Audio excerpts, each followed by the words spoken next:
If you've ever found yourself hopelessly staring at this screen and asking yourself this question,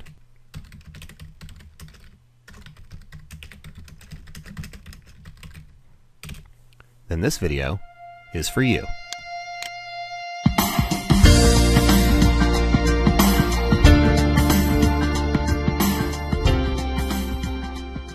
Alright, so this video is dedicated to anybody and everybody who has ever signed up for Twitter and couldn't figure out what to do with it. My recommendation to you is to not use the Twitter interface. There are third-party applications out there that make the Twitter experience much more enjoyable, and I'll give you a couple of examples. First of all is Tweetdeck, and there are others such as Seismic. For the video here, I'm going to use Tweetdeck, and in order to get Tweetdeck on your computer, you go to tweetdeck.com, and you're going to come and you're going to hit this button right here to download the software. It is free. It does put some software on your computer, and the first time that you log in, it's going to ask you for your Twitter username and password. Although I feel that it's safe to give Tweetdeck your username and password, I strongly caution you on giving other third-party softwares your Twitter username and password because a lot of times they are used for malicious purposes. Okay, when you first click on the icon to open up Tweetdeck, it's going to open up for you and you're going to see three columns.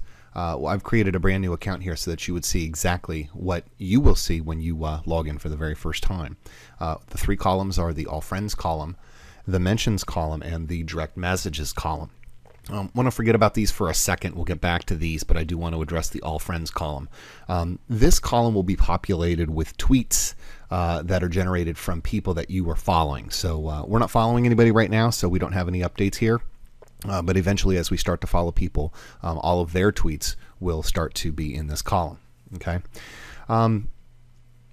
Normally, one might get right into tweeting. And in order to tweet, you would click on this button, and then you get the "What are you doing?" dialog box. We're going to skip past that right now. I'd like to encourage you, especially if you're using Twitter for business, is to spend some time listening.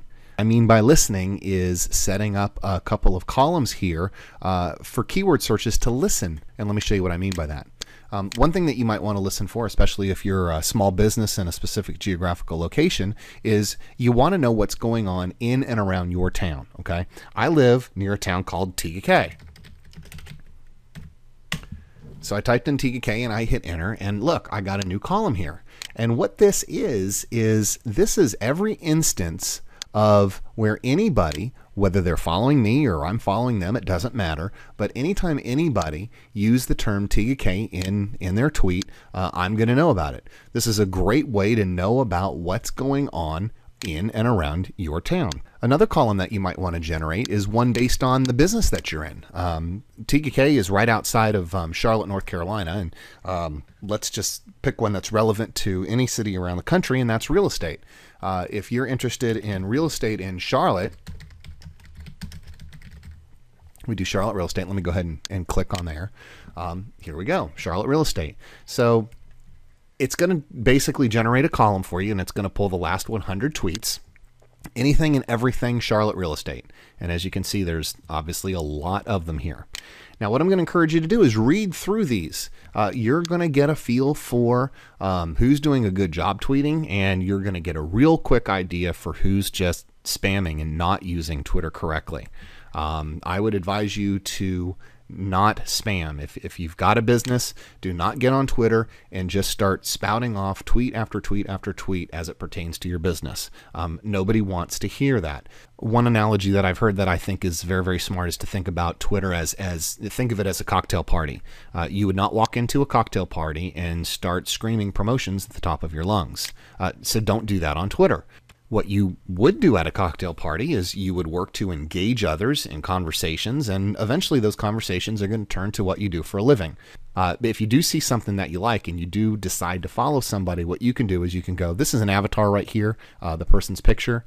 What you can do is you can click right below their picture on their username, and it will basically pull up a picture of that person, a general description of the person, what their location is, when they joined, how many people they're following, how many followers they have, how many updates that they've done. You can click here to go on their webpage, click here to see their Twitter account. And then this is the best part that I think. You can go back and you can look at all of the tweets that they've done recently and get a feeling for whether or not they're just spamming or whether they're doing a good job with Twitter. If you decide to follow this person, go ahead and just click on the follow button. Okay. Now, what that does, and I'm going to go ahead and click this to get out, is now whenever that person tweets, their tweets are going to end up in your all friends column. Okay.